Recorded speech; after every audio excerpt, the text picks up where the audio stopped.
Are you a successful business owner who has a laundry list of ideas and struggles to achieve your big goals?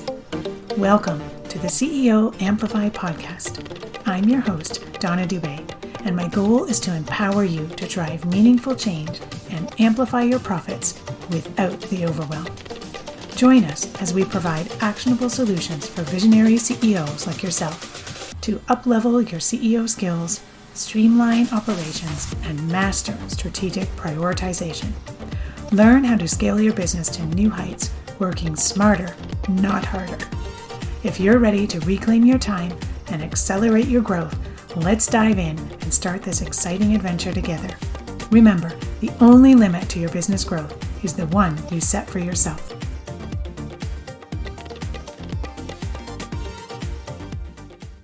Welcome back, CEOs. So glad you're here. I hope you're having a great week thus far. Here, we're just starting the brand new quarter 4, last quarter of the year. And this got me thinking to planning and prioritizing and how to really work our quarter. So first, it's kind of 3 big steps. We have to discover our goals. We have to plan, and then we have to work that plan. And certainly our plans need to be adaptable and adjustable. But I really think having an actionable and check-offable, if there's such a word, 90-day plan really helps us gain momentum in our business. So today I want to dive in a little bit about how to prioritize your quarter and come out winning in the end. So I know at the beginning of the year, a lot of us are encouraged to dream big and think big and lay out some big 12-month goals that we want to be able to accomplish in the next year in our business. But many of us find it difficult to be able to then turn those 12-month goals into action plans that really work for us. And a plan without action is really just a wish. We have to be able to follow through on that plan. And that's a big part of why I created the 90-day sprint and also the CEO Pulse Check, which is a resource for CEOs to use every single week to help us stay focused, prioritized, and propel our business forward. The CEO Pulse Check is a great resource to keep you on track for the next 90 days. If you haven't dug into this resource yet, I encourage you to go check it out. It's at ceoamplify.ca/CEO-pulse-check. And the reason I broke it up into 90-day pieces is that while we love setting big goals for ourselves, sometimes it's really difficult to break down those massive goals. They can feel overwhelming sometimes, and we're not sure where to start. Let's say, for example, that one of your goals is to develop a new program or to write a book. I mean, those are big, massive goals that aren't easily, broken down into little pieces and then work through. And so sometimes even getting started on those goals can be very difficult and very overwhelming. And sometimes we might try in different ways and we're not making a lot of progress. And I don't know about you, but I am certainly not into the brute force and the hustle. I would much rather be strategic and have a sustainable business with manageable milestones that I can progress along as I go. And so 90 days is it's short enough to keep us focused, but it's long enough to achieve progress towards a bigger goal. And so that's why I love the 90-day. Think of your year in 90-day sections if you want. It's almost like a sprint, but instead of a 1-week or a 2-week sprint, we're looking at a 12-week sprint. And really where we start to see that momentum and that growth is when we build quarter after quarter. So we have our first 90 days, we make some progress towards our goals. Our next 90 days, we make a little more progress. And over time, we start to see those compounding results. The 90 days also helps us be more nimble and adjust and tweak as we need to. Because CEOs, we know that both business and life can change quicker than we really want it to. And sometimes things happen and we have to be more resilient. We have to get back on track. And so sticking to those 90 days really just helps us take it in pieces instead of a whole big year or 3 or 5 big years in a row. So certainly planning is the beginning. I mean, wise men like Winston Churchill and Benjamin Franklin had quotes about failing to plan is planning to fail, right? But the plan is not where we need to stop. We need to build processes from that plan and actually implement it. We need to put systems in place to help us stay focused and not get pulled off the tracks by shiny objects and what other people are doing and other things that don't fit what our goals are. So let's talk an example of how we might do this, just to keep everyone on the same page here. Let's say you have a big goal, and that is to build out a brand new program, whether it's going to be a coaching program or a course or whatever that's going to look like, but it's going to be a brand new program for you. And you also want to create this while you're running your business. Remember that you still have clients, you might still have a team, things are still rolling along in your business, and you still have to put some of your time towards those things. But in the background, you have a goal of wanting to build out a new program. So we start to think about all the moving parts of building this program. Well, we have to create content. Might want to create some resources to have inside the course or offering, whatever that looks like. And then, of course, we need to market the program. We need to sell it. So we need some sales. And then, of course, at the end, we need to deliver the program and get that transformation for our clients. And so breaking that big idea of that big group program down into smaller chunks is exactly what we do inside the 90-day sprint. We help people break out those big goals into more manageable goals, into 90-day goals, and then produce weekly action plans from that so that you know exactly what you need to do each and every week to keep moving you forward towards that big goal. So when we think about how we can break this big goal into that 90 days, a couple of things come to mind. And one is that we have to be honest with ourselves and look at the bandwidth that we have. We have to look at the time that we have available. How much time can we spend working on our business, building out this new program? We have to look at our energy levels because, quite frankly, they're up and down some days. And so we have to be realistic about what we can accomplish. And we have to look at what resources we currently have to help us do this.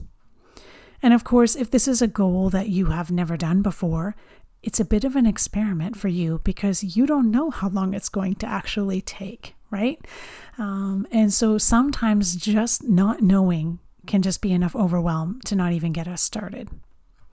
So let's break it down a little further. If we stick with this big goal we have, which is to build out a new program. If we look at the first quarter or the first 90 days, we might be doing things like researching and planning for the program. We might interview current clients or do some market research, might run some surveys or some polls. We really want to know what is the problem that our customers are having and make sure that what we're delivering is going to solve their problem. We may want to map out some key concepts and maybe do some research for the beginning of what the course content would be. So that would take up maybe the first 90 days. Then the second 90 days in quarter 2, we might want to start creating the course, looking at the actual content, making the videos, making the worksheets or the resources, and making sure we have a platform that we're going to deliver this course program or service from within the online space.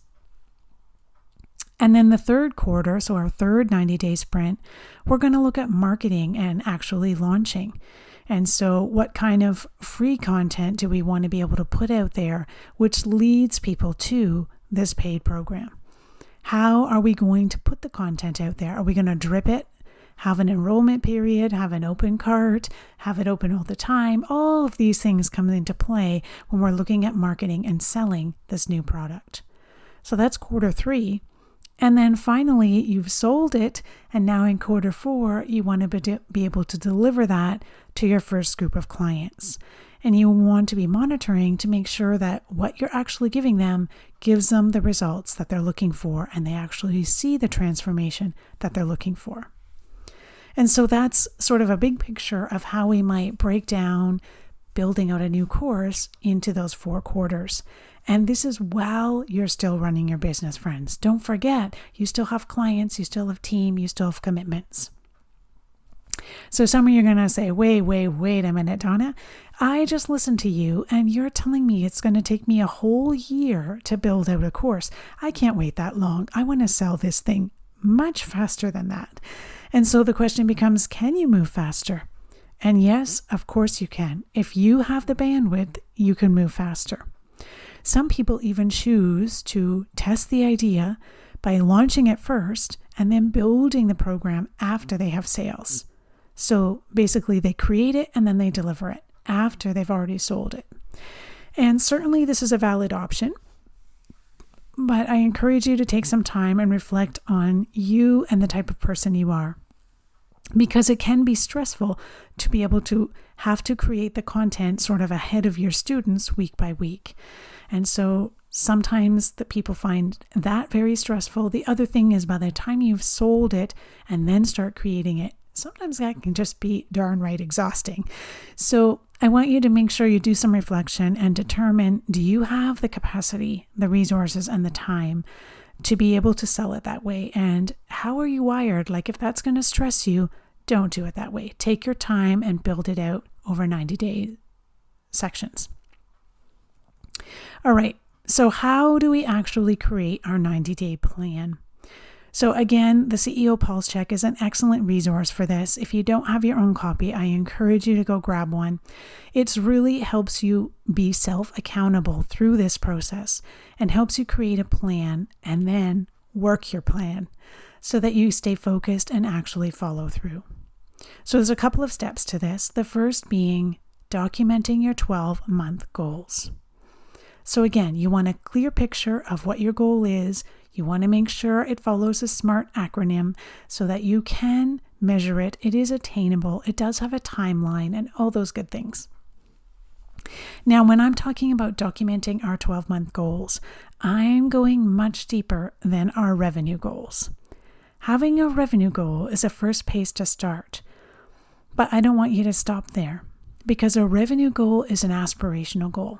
I want to have 200,000 in revenue. I want to have 1 million in revenue, whatever that looks like for your business.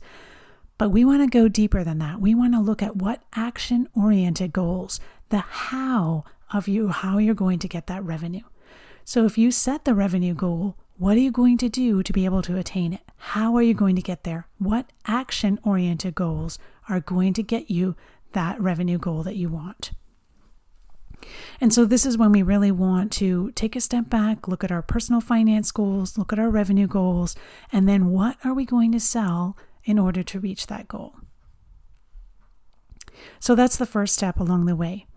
And then we need to be able to commit and implement the strategies and the systems that we need in order to be able to reach that revenue goal.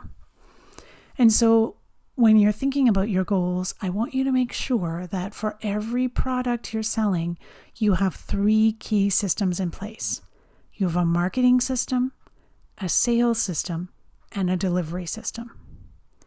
If those 3 systems aren't in place, then that's one of your goals that you need to work on for each product that you sell. Because once you have these repeatable rinse and repeat systems in your business, then they'll keep going, right? They're ongoing, they'll keep going. You can keep selling your products, and now you have more time to be able to focus on your creative ideas, on making that new product, on doing something different. But you have to make sure that you have those 3 systems in place. And so these 3 systems really help us be consistent, but also help us with predictable profit. So I'm going to talk a little bit about the 5-part framework of these 3 systems, the marketing, the sales, and the delivery, so that you understand exactly what I'm talking about.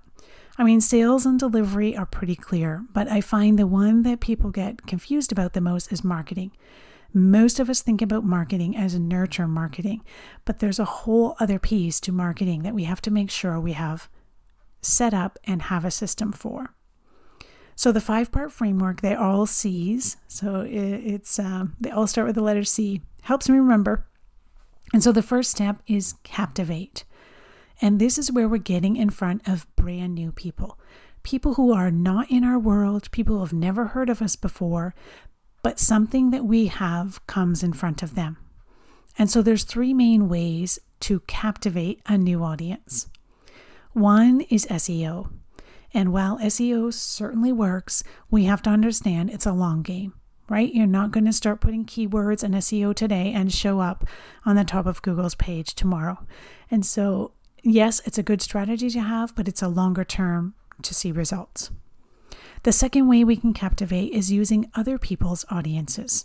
So things like interviews, podcasts, teaching in other people's groups or masterminds, that puts us in front of new people to us. And then the third way is paid ads. Now, certainly paid ads, if they're done properly, is a much quicker result, but it can also be very expensive. And it takes some time and some energy. And so keep that in mind when you're thinking about, okay, what captivate system do I want to use? SEO, other people audiences, or paid ads. And then I want you to be able to pick one core strategy from those 3 and commit to it for 12 months. So if you're saying, I want to commit to getting in front of other people's audiences, I'm going to do guest podcasting and teaching in other people's masterminds, and then set a goal around that. I want to do X number of guest podcasts a year. Therefore, I want to do whatever number that works out to in 90 days, right? So that you have a goal for each 90-day section of your year, and you know how many podcasts you need to get on to reach your goal. All right, the second piece of the framework I referred to as connect. And so this is where someone has come into our world, brand new, they've just heard of us, and we're offering them something free in exchange for their contact information. So many times we may use a lead magnet or a freebie, and we're giving that to the person in exchange for their email address. Once we have their email address, now we can continue to follow with them, dig a little deeper, and get to know them a little bit more. So it may not always be giving them a lead magnet. You may have a request for proposal or book a consult or something like that in your business. But the point of this is that you want to be able to automate this part of your business. Set it up and forget about it. So it's rinse and repeat. When someone gets into your world, they see your lead magnet, they enter their email address, they're automatically given a sequence of emails that dives a little deeper into who you are and what you offer. Right? Or they're requesting a proposal, boom, they get a calendar link, they book their time to meet with you if that's what the case is. Whatever the situation is for your business, you want to ensure that they're getting that step by step. And so, for example, in my business, you've heard me talk about the CEO Power Hour playbook. And so some of you have gone to the website and downloaded that. And when you do, you're going to get a welcome email right away, and then a few more emails to follow that to get to know me, right? So think about, do you have this type of system in place in your business? And if you do, is it getting you the results you're expecting? So we're looking at what is the conversion rate off of this lead magnet or off of booking a consult or requesting a proposal, whatever that is. We want to make sure that it's working for the people who are finding it. And if it's not working, what can we tweak and change so that it is giving us the results we're looking for? All right, third step of this framework is what I call cultivate. So this is people who already know you. They've come into your world. They've got their freebie. They're on your email list. And now this is a time for know, like, and trust building. This is a time when you're showcasing your expertise to them. It's not the same as the first step, the captivate, because in captivate, these are brand new people who are coming into our world. In cultivate, they already know us and we're diving deeper. So do you have a system in place for this in your business? Do you send out a weekly email, a weekly newsletter? Do you answer their questions? Do you help them get to solve their problem easier, right? And so what is this system in your business? Maybe it's a personal reach out. Maybe it's free content, but whatever that looks like, make sure you have a system in place so that it's rinse and repeat and repeatable. And even your team can be looking after that for you if you have a team, so that you don't have to be dealing with, oh, what am I going to write in the newsletter this week? And so for me in my business, I do a weekly podcast episode, as you know, and so I send a weekly email about that episode to the people who are on my list, and it gets them a chance to get to know me even more. All right, the fourth step of this is convert. And this is really about what we're selling them, right? And so now we want to take them, they know us, they know, like, and trust us, and we want to actually invite them to work with us on a deeper level and purchase a paid program from us. So this could be a live training session followed with several emails. This could be a number of consults in a month.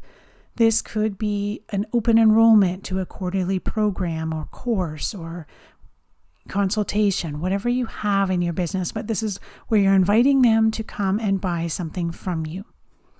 So again, do you have a system in place for this? And there's clear steps to work through the system. If you have the system in place, is it optimized? Are there any parts of this process that are clunky and don't flow smoothly? And if there are, let's go back, retweak, change, adjust so that it is a smooth process. And then the last step of this framework starts with celebrate. And so this is all about the customer experience, the delivery of the service, the program, or the offering. And this is where we really get to see the transformation in our clients, celebrate their wins with them. And so do we have a process for this? Do we have an onboarding process? How they're going to work through our program? Do we have certain points where we communicate with them and have touch points with them during the transformation? And then at the end of this, do we have an offboarding? And so we want to make sure that we have each of those pieces in place as we're delivering the program. And so think about it, take some time, reflect, ask yourself, do I have a clear onboarding, a clear workflow, clear communication, and clear offboarding? And if there's areas of that you don't have, then what can we tweak and change? What can we build that then will be repeatable? So if I give an example from my business, I have a CEO Amplify 90-day sprint. And so when someone purchases that, they immediately get an email to tell them their next steps. They get a calendar invite so they know when all the calls are and the Zoom links. We have a kickoff call as an orientation or an onboarding. And then we have a good chunk of an afternoon strategizing and setting up their 90 days. And then from there, each week I have touch points with them, both on Zoom and in Slack, to keep the lines of communication open, to keep them accountable and help them moving forward. Because I want to make sure at the end of those 90 days that my clients have seen the transformation and have moved from one stage to the next. So I encourage you to think about these 5 different systems in your business and make sure that you have these in place. And if you don't have them in place, it's okay. A lot of us got to where we are without having those systems in place. But take some time and align your 12-month goals with having these 5 systems in place. Once you have these rinse and repeat systems, your business will run so much smoother because you're constantly and continuously working that marketing, working the sales, and working the delivery, right? You're not dropping one of those balls because you're busy on something else. Once you have those 5 systems in place, then you have time to play and be a bit more creative. Then you have time to say, my goal this month is to start to make a new program, or my goal this month is to start to write a book or to do a TED Talk, or I know there's lots of ideas you have and what you want to do. But let's get down to the basics and the foundation first. Make sure those systems are in place and that they're working for us. All right, another piece I want to touch on here is the difference between project goals and process goals. And so this might be obvious to some of you, but I just want to make sure we're all on the same page as we move forward. So a process goal is something that is ongoing. It keeps going on in your business day after day, week after week, month after month. And that's how you build the momentum.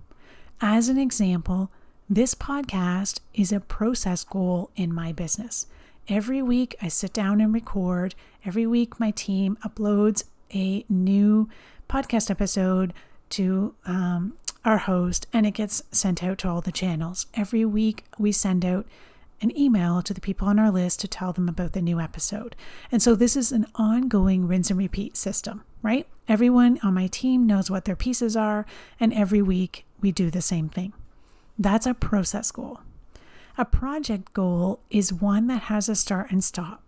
So it happens once and then it's done.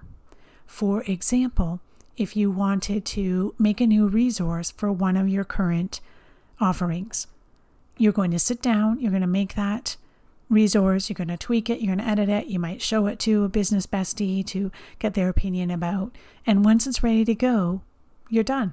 That project goal is complete.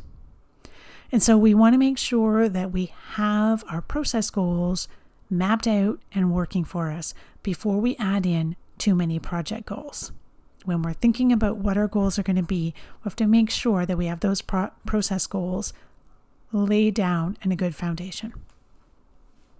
And yeah, it's true, friends, that the first time you're building these systems, it's hard work. I'm not going to lie. It's hard work.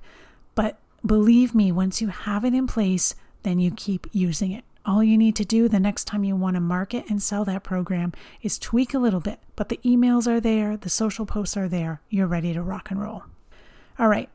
So when we're documenting our 90-day goals, there's a few questions we have to ask ourselves. What do I need help with? Do I need to hire someone to help me do this? Do I need some training, someone to teach me something or coach me? Do I need some follow-up? Or do I just flat out have to pay someone else to do it for me? And do I need any new technology, any new software to be able to reach this goal that I have? Maybe we need to upgrade something we have. And then the other piece of it is, do I need to start instituting a new habit in my professional life? What systems and processes do I need to put in place to be able to reach this goal? Okay. And then from there, I want you to brainstorm every action step that needs to be taken to make that goal happen. And so this is really a big brain dump if you think about it. I want you to take either, a Google Doc on your computer, a piece of paper, Post-it notes, whatever works for you. But you're literally just going to spend 10 minutes thinking, what is every single step that I need to have done in order to make this goal happen? We're not worrying right now, do we have the action steps in the right order? We're not editing the action steps, and we're certainly not assigning these action steps to anyone.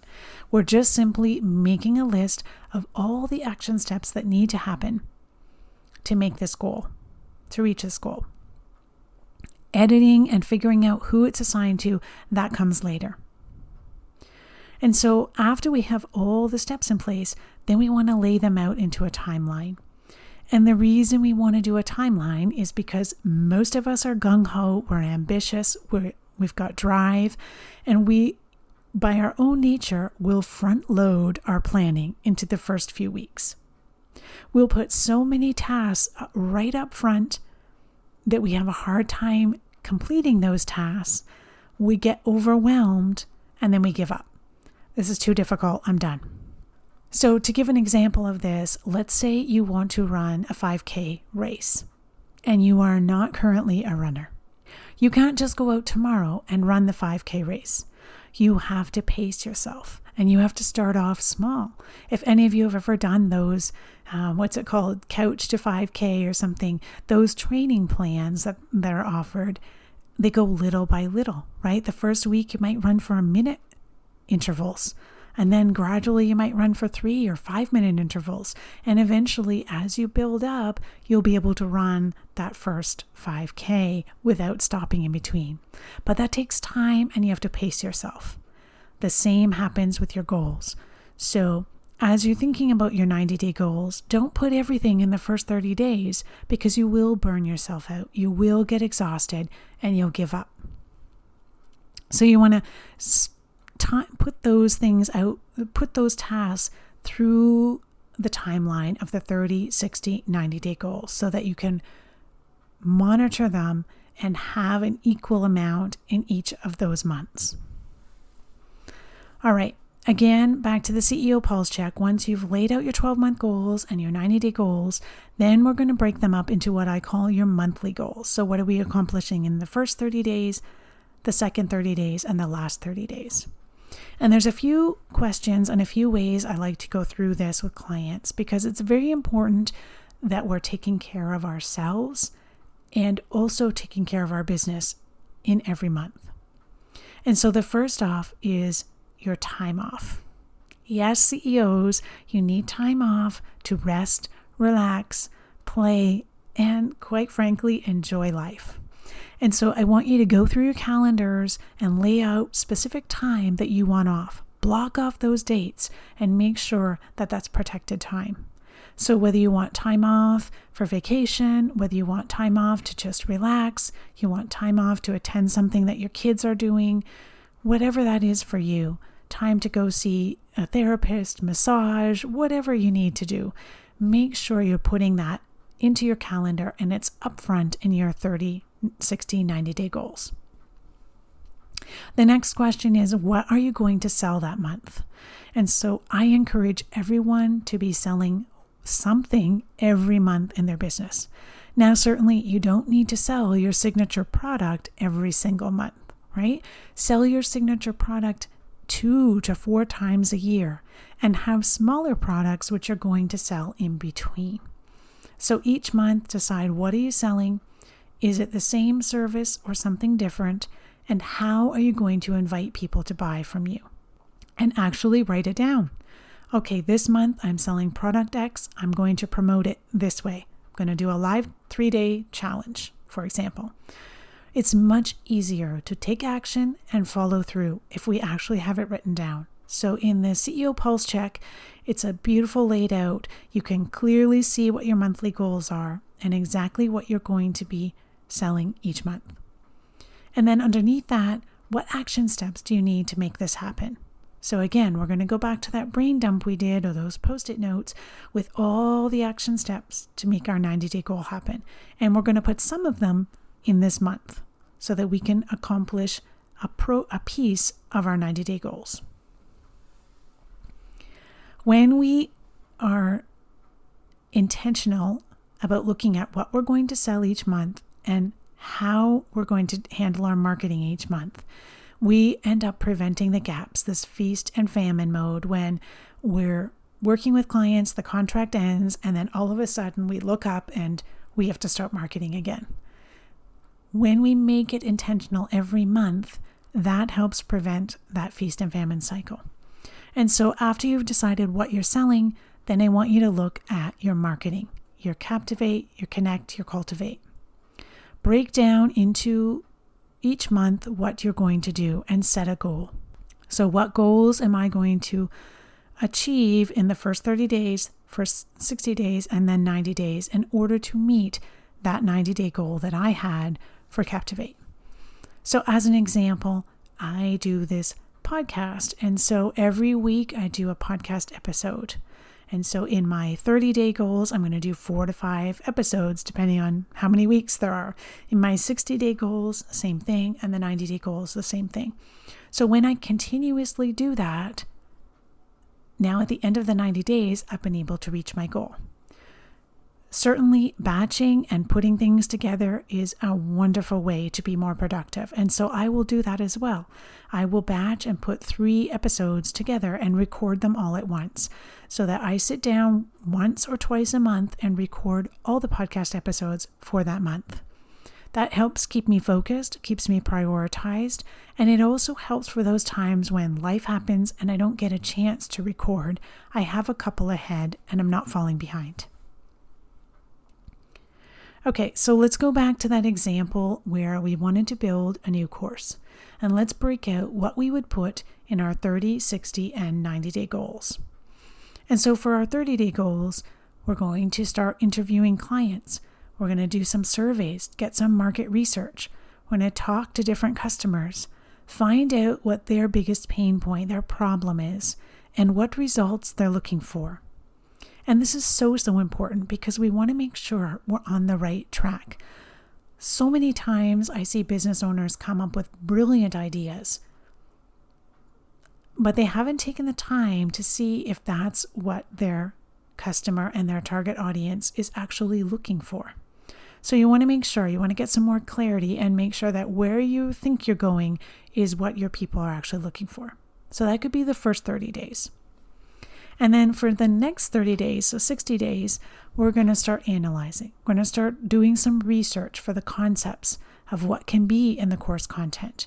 We might start mapping out our key topics and concepts that we want to cover in this new program.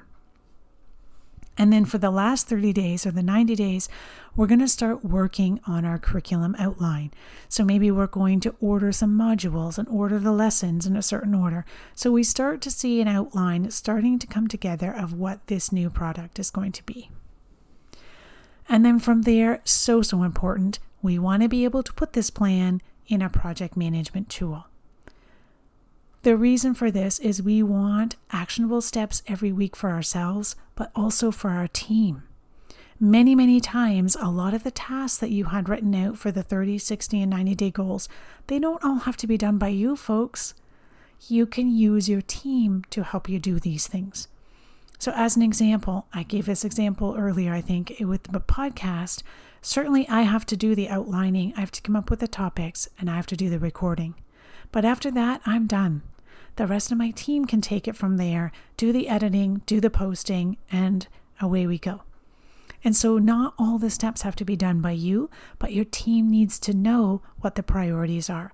They need to know what those 90-day goals are so they know why and what they're supposed to be working on. And so important to put what these action steps are in your project management tool, assign it to someone, and give it a deadline. 3 important things. The task has to have a name, it has to have who it's assigned to, and it has to have a deadline. This helps keep everybody rowing in the same direction and knowing what the goals and the priorities are. All right, well, that was a long episode, and I hope you're still with me. But certainly, if this resonated with you, then I want you to consider looking at the CEO Amplify 90-Day Sprint, because this is exactly what we do inside the sprint. We help you work out your 90-day plan and then provide mentoring and support to help you keep accountable and implement your plan. So again, check out the CEO Pulse Check if you haven't already. It's at ceoamplify.ca/CEO-Pulse Check, a great resource to help keep you accountable for the next 90 days. Thanks for listening, and I can't wait to see you next week. Thank you for joining me on this episode of CEO Amplified. I appreciate you being part of our thriving community of ambitious business owners. If you enjoyed today's episode, I kindly ask you to share this podcast with a friend and take a hot minute to rate and leave a review. It would mean the world to me. Your feedback helps me reach more people and continue providing valuable content. Thanks so much for your support. Keep shining, and we'll catch you on the next episode.